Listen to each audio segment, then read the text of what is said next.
नमस्कार, आप देख रहे हैं वीआईपी न्यूज में आपके साथ सागर मिश्रा। लगातार पल पल की कवरेज वीआईपी न्यूज आपको बताता हुआ, जिस तरह से एग्जिट पोल के दिन हमने बताया कि किसकी सरकार बन सकती है, कौन आगे निकल सकता है, लगभग हुबहू आज के दिन टीवी स्क्रीन पर वही तस्वीरें लगातार हम आपको दिखा रहे हैं।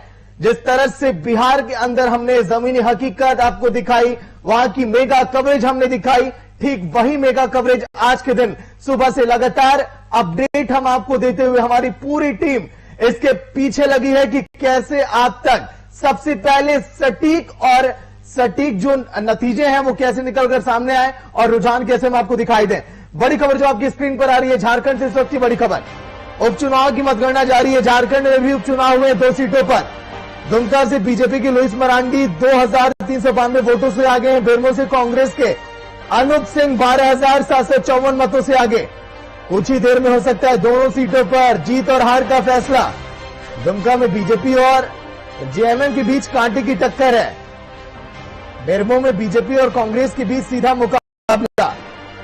दुमका में 4 पूर्व सीएम समेत मौजूदा सीएम हेमंत सोरेन की प्रतिष्ठा भी दांव पर।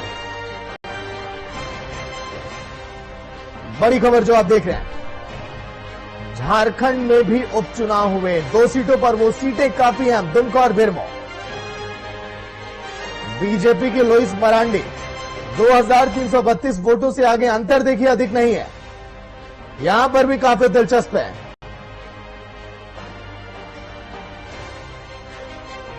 झारखंड में भी उपचुनाव के नतीजे आज ही के दिन आने वाले हैं। अब से कुछ ही देर में तस्वीरें वहां पर साफ हो जाएंगी।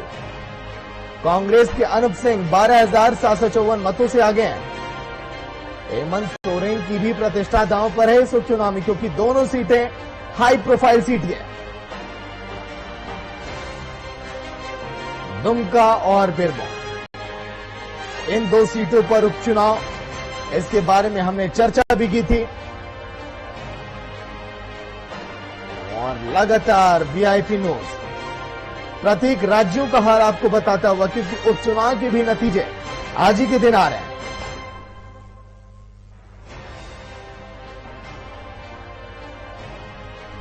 संवाददाता शुभम फोन लाइन पे पूरी जानकारी के साथ। शुभम, क्या कुछ है अपडेट? जिस तरह से लुइस मरांडी आगे चल रही है, अनूप सिंह फिलहाल आगे चल रहे हैं, ताजा अपडेट क्या है?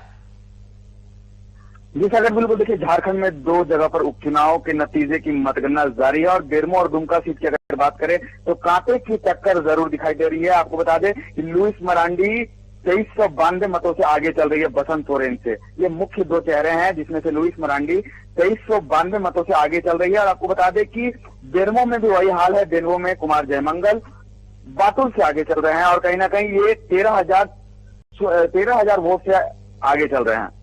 जी, क्या दुमका बेरमो दोनों जगह पे बीजेपी का दबदबा दिखाई दे रहा है या फिर एक जगह कांग्रेस का भी मैंने देखा था पहले? अब देखिए, बेरमो की अगर बात करें तो बेरमो में कांग्रेस के कुमार जयमंगल के आगे दिखाई दे रहे हैं, क्योंकि जाहिर सी बात है, लगातार जो अभी तक आपको बता दें, ये 13 राउंड का मैं जो आपको आंकड़ा बता रहा हूँ, लगातार जो पिछला 3 से 4 राउंड था, 9 से अगर बात करें, 9 राउंड की अगर बात करें, इसमें लगातार कुमार जयमंगल कांग्रेस के प्रत्याशी आगे दिखाई दे रहा है। बाटुल इसमें कहीं ना कहीं जरूर पीछे जरूर दिखाई दे रहे हैं। जी, क्या लग रहा है जिस तरह से हेमंत सोरेन की भी प्रतिष्ठा दांव पर लगी है, क्योंकि शुभम दोनों सीटें काफी हाई प्रोफाइल हैं? देखिए, हाई प्रोफाइल की अगर बात करें तो खुद दुमका की अगर बात करें तो बसंत सोरेन, उनके खुद अपने भाई, झारखंड के मुख्यमंत्री के भाई बसंत सोरेन वहां से खड़े हैं और उनको लगातार लुइस मरांडी मात देती नजर आ रही है। और आपको बता दें कि अभी तक का जो रुझान आया है, दुमका में अभी तक 9 राउंड हुआ है। अगर राउंड की बात करें तो 17 राउंड बेरमो में किए जाएंगे और दुमका में 18 राउंड तक गिनती प्रक्रिया जो है वो की जाएगी। उसके बाद ही फाइनल जो आंकड़ा है वो हम आपको बता सकते हैं कि किस तरीका से किसकी विजय होगी। लेकिन आपको बता दें कि दुमका में अभी फिलहाल भाजपा का वर्चस्व लगातार लहरा रहा है। इस तरह से बेरमो और दुमका में ये उपचुनाव हुआ। इस उपचुनाव में अगर जीत होती है, एक सीट पर कांग्रेस की, एक सीट पर बीजेपी की, तो किसको अधिक फायदा होगा, किसको नुकसान होगा यहाँ पे? देखिए, फायदा की अगर बात करें तो अगर दुमका में अगर बसंत सोरेन अगर हार जाते हैं तो कहीं ना कहीं मुख्यमंत्री को जरूर नुकसान होगा, क्योंकि मौजूदा सरकार, हेमंत सरकार, गठबंधन की सरकार झारखंड में है, तो वो जाहिर सी बात है, वो नहीं चाहेंगे कि दुमका जैसी सीट पर, क्योंकि दुमका एक बहुत आपस में महत्व रखता है, क्योंकि खुद बसंत सोरेन, हेमंत सोरेन के भाई, मुख्यमंत्री के भाई वहां से लड़ रहे हैं और ये कतई भी नहीं चाहेंगे कि उनके भाई वहां पर शिकस्त खाएं, क्योंकि अभी लेकिन बता रहे हैं अगर बीजेपी जीतती है तो बीजेपी के लिए एक अच्छा खाता खुल सकता है, क्योंकि अभी मौजूदा सरकार में गठबंधन की सरकार है, बीजेपी का दूर दूर तक कहीं नाता दिखाई नहीं दे रहा था। जी चलिए, शुक्रिया शुभम पूरी जानकारी के लिए। संवाददाता कमेश कुमार भी फोन लाइन पे पूरी जानकारी देंगे। कमेश, क्या कुछ है अपडेट? जिस तरह से देखा जा रहा है कि एक सीट पर बीजेपी अपना दबदबा बनाई है तो एक सीट पर कांग्रेस भी आगे चल रही है। तो सागर मैं आपको बता दूं कि दोनों विधानसभा सीटों पे जो झारखंड में उपचुनाव हुए हैं, इसमें अब जो आधिकारिक जीत की पुष्टि में महज कुछ मिनट ही बाकी है और कुछ मिनट के बाद ही यह फैसला हो पाएगा कि किसकी जीत हुई है। अगर अभी तक के जो रुझान आ रहे हैं, जो मतों की गिनती चल रही है, 10वें राउंड से 13वें राउंड तक अगर बेरमो विधानसभा की बात की जाए तो बेरमो विधानसभा में एक तरह से कहा जाए तो कांग्रेस के जो प्रत्याशी है अनूप सिंह उर्फ जयमंगल सिंह, वो अपने निकटतम प्रतिद्वंदी जो है भारतीय जनता पार्टी के ईश्वर महतो के से काफी आगे चल रहे हैं और एक तरह से उनकी जीत सुनिश्चित है।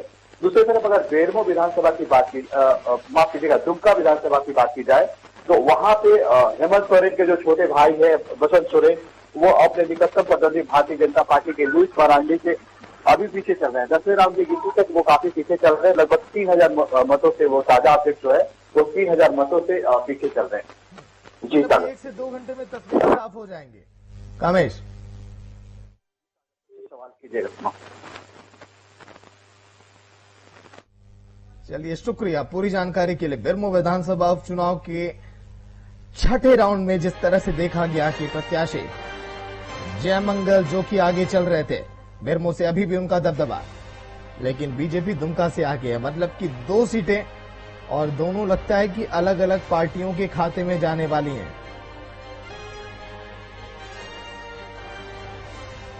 दुमका और बेरमो विधानसभा उपचुनाव के लिए आज सुबह मतों की गिनती शुरू हुई और शुरुआत से ही बढ़त बनाने के बाद दोनों ही सीटों से बीजेपी उम्मीदवार पीछे हो गए थे, लेकिन बाद में तस्वीरें थोड़ी अलग हुई। दुमका से बीजेपी आगे निकल गई थी।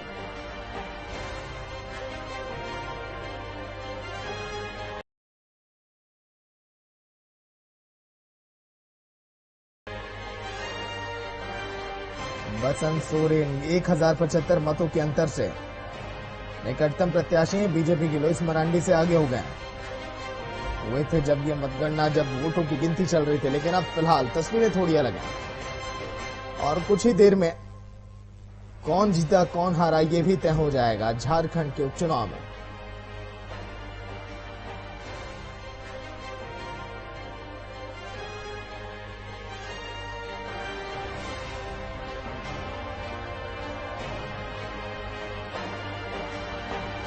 दुमका से बीजेपी की लुइस मरांडी आगे, बेरमो से कांग्रेस के अनूप सिंह आगे हैं। फिलहाल दोनों सीटों पर अब से महज अब कुछ ही देरों में अब जीत और हार का फैसला तय हो जाएगा।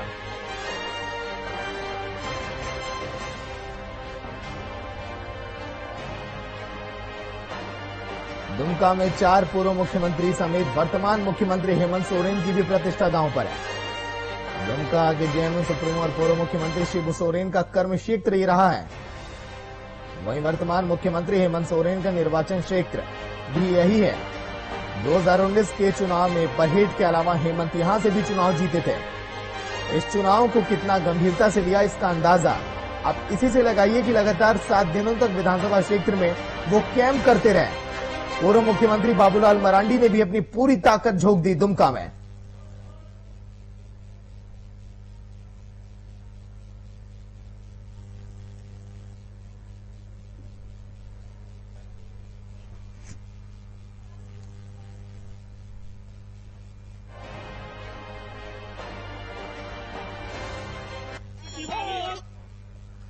तो जो तस्वीरें लगातार अब हम दिखा रहे हैं, चलते हैं बिहार चुनाव की तरफ भी, जहां पर एनडीए अभी भी रुझानों में आगे दिखाई देती है और अगर रुझान अगर परिणामों में तब्दील हुए तो वीआईपी न्यूज ये जो महासर्वे दिखा एग्जिट पोल में, वो अभी तक फिलहाल सटीक दिखता हुआ टीवी स्क्रीन पर।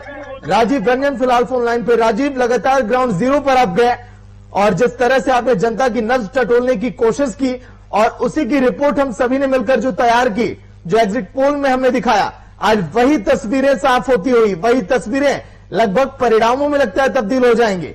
राजीव जी बिल्कुल, देखिए जिस तरह से हमने लगातार जब तमाम टीवी चैनलों के रुझान आ रहे थे और उसमें जितने भी चैनल थे, चाहे नेशनल चैनल की बात करें या फिर जो क्षेत्रीय चैनल है उनकी बात करें, तो सभी रुझान दिखाया जा रहा था कि महागठबंधन की सरकार बनेगी, महागठबंधन के तरफ रुझान दिखाया जा रहा था और तमाम सर्वे एग्जिट पोल यही कह रहे थे कि महागठबंधन बिहार में आने जा रही है। लेकिन सिर्फ और सिर्फ हमारे चैनल ने यह दिखाया था कि जो एनडीए है वो पूर्ण बहुमत लाएगी, 120 से 130 का आंकड़ा हमने दिखाया था और महागठबंधन का जो हमने आंकड़ा दिखाया था। अगर आप देखें आज जो रिजल्ट आ रहे हैं और रुझान जो आ रहे हैं धीरे धीरे, हालांकि चुनाव आयोग का कहना है कि अभी तक 12 बजे उन्होंने जो प्रेस कॉन्फ्रेंस किया था, कहा था कि अभी तक 20% ही कोरोना का जो संक्रमण है उसको देखते हुए, सोशल डिस्टेंस का पालन करते हुए 20% ही काउंटिंग हुआ है। लेकिन जो रुझान आ रहे हैं और जो धीरे धीरे पिक्चर क्लियर हो रहा है और हमने जो सर्वे किया था उसके अनुसार बिहार में परिणाम आने जा रहा है, तो एक अच्छी खबर है और जो दर्शक है उनके लिए भी और तमाम तरह के जो खबरें आ रही है उसमें भी जिस तरह से हमने लगातार बनाए रखी और अब देखेंगे आपकी एक एक करके जो रिजल्ट आ रहा है बिल्कुल उसी अनुसार सर्वे के अनुसार रिजल्ट आते जा रहा है। जी क्या लग रहा है राजीव, नीतीश कुमार ने जो 7 निश्चय पार्ट 2 योजना का इस बार ताल ठोका था मंचों पर, वो क्या जनता को रास नहीं आया? क्योंकि देखिए जेडीयू लगातार पीछे होती हुई दिखाई दे रही है, बीजेपी का दबदबा जो दिखाई दिया था वो अभी भी बरकरार है। राजीव देखिए जेडीयू और बीजेपी का जो सीटों का बंटवारा था, उसके बाद जिस तरह से जेडीयू के तमाम सीटों पे लोजपा ने जिस तरह से कहा था कि प्रत्याशी खड़ा करेंगे, तो लोजपा का जो वोट बैंक था वो कहीं ना कहीं बीजेपी का जो वोट बैंक था वो था और उसके बाद उसके साथ साथ जो पासवान वोट थे जो कल तक एनडीए के तरफ हुआ करते थे वो वोट भी सेंधमारी हुई थी। तो जेडीयू के प्रत्याशी को नुकसान होना ही था, ये आकलन पहले से ही किया जा रहा था कि जेडीयू की जो सीटें हैं वो घटेगी, क्योंकि रालोसपा भी कल तक जो साथ हुआ करती थी, कोयरी का जो वोट था या रालोसपा के जो और भी वोटर थे वो भाजपा के साथ और एनडीए के साथ हुआ करते थे, वो भी नुकसान कई हद तक लगाए। तो इन तमाम नुकसानों को देखते हुए जेडीयू को नुकसान उठाना पड़ रहा है और परिणाम के अनुसार जो आकलन था उसी के अनुसार परिणाम भी आ रहा है। हालांकि ये अच्छी एक एनडीए के लिए अच्छी बात है कि एनडीए खेमे से एक बार फिर बढ़त मिलती हुई नजर आ रही है। अब देखना यह है कि ये बढ़त कंटिन्यू रहता है या फिर कुछ उलट फिर इसमें देखने को मिलते हैं। जी क्या लगता है, क्या कड़ियां ऐसी रही जो जेडीयू के लिए देखिए भारी पड़ गई? एंटी इनकम्बेंसी फैक्टर हुआ या फिर जिस तरह से वो एकजुटता नहीं दिखाई दी, जो लोकप्रियता धीरे धीरे घटती चली गई नीतीश कुमार की, मेन वजह आपको क्या लगती है? देखिए अगर एंटी इनकम्बेंसी फैक्टर की बात करें तो नीतीश कुमार को इस मामले में बिल्कुल भी कांग्रेस वाली स्थिति होनी चाहिए थी, लेकिन जिस तरह से जदयू इतने विरोधों के बावजूद भी बढ़त बनाए हुए है तो इसे एंटी इनकम्बेंसी फैक्टर नहीं कहेंगे। हालांकि चुनावों के दौरान लगातार नीतीश कुमार के 15 साल के शासन को लेकर आवाज उठाए जा रहे थे और विरोध किया जा रहा था, लेकिन जो लोग थे और जो एनडीए के लोग थे वो लगातार ये कह रहे थे कि ठीक है, अगर आपको नीतीश कुमार के 15 सालों से परेशानी है तो आप उसके पीछे के 15 सालों को देखें और उस पर अपना जो आकलन करे और अपना वोट का प्रयोग करे, अपना मतदान करे। तो लोगों ने जो कह सकते हैं कि ये जो परिणाम आया है इससे बहुत ज्यादा नीतीश कुमार के विरोध में वोट नहीं लग रहा है, पब्लिक का गुस्सा नहीं लग रहा है। हालांकि जो इन्होंने सीटों का बंटवारा किया था और जो तालमेल की बात हुई थी, जो गठबंधन बनाने की बात हुई थी, वहां चूक हुई है और उसी का परिणाम है कि नीतीश कुमार को नुकसान उठाना पड़ रहा है।